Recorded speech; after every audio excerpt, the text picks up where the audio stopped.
Hi everyone, నేను mister faculty Shravan Kumar. Welcome to BC study circle.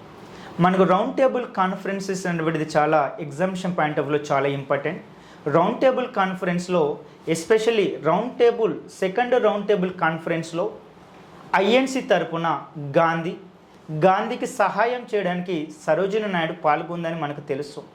మరి round table కాన్ఫరెన్స్లలో చాలా పార్టీలు దాంట్లో పాల్గొన్నాయి.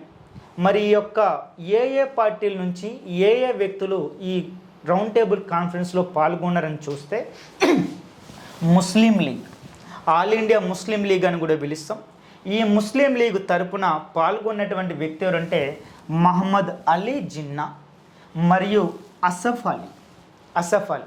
ఈ అసఫ్ అలీ ముస్లిం లీగ్కి లండన్లో పర్మనెంట్ ప్రెసిడెంట్. ఈ అసఫ్ అలీ ముస్లిం లీగ్కి లండన్లో పర్మనెంట్ సెటిల్మెంట్. ఈ అసఫ్ అలీ రచించినటువంటి బుక్కే గ్రీన్ బుక్. ఇతడు రచించినటువంటి బుక్ గ్రీన్ బుక్. ఈ గ్రీన్ బుక్ అనేటువంటిది ముస్లిం లీగ్కి రాజ్యాంగం వంటిది. అదేవిధంగా ఆల్ ఇండియా హిందూ మహాసభ తరపున రౌండ్ టేబుల్ కాన్ఫరెన్స్లో పాల్గొన్న వ్యక్తి ఎవరంటే ఎంఆర్ జయాకర్. అదేవిధంగా all India depressed class federation, దీని తరపున పాల్గొన్నటువంటి వ్యక్తి ఎవరంటే డాక్టర్ బిఆర్ అంబేద్కర్. అదేవిధంగా ఆల్ ఇండియా లిబరల్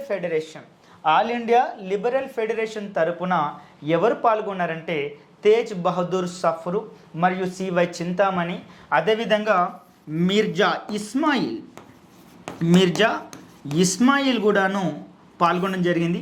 ఈ మిర్జా ఇస్మాయిల్ ఎవరై అంటే మైసూరు సంస్థానం యొక్క ప్రైమ్ మినిస్టర్గా పనిచేయడం జరిగింది. సో ఈ రౌండ్ టేబుల్ కాన్ఫరెన్సెస్కి అధ్యక్షత వహించినది ఎవరై అంటే రామ్సే మెక్డొనాల్డ్. ఈ 3 రౌండ్ టేబుల్ కాన్ఫరెన్సెస్కి జనరల్ సెక్రటరీగా పనిచేసిన వ్యక్తి ఎవరంటే Alexander Muddiman. Thanks for watching this video.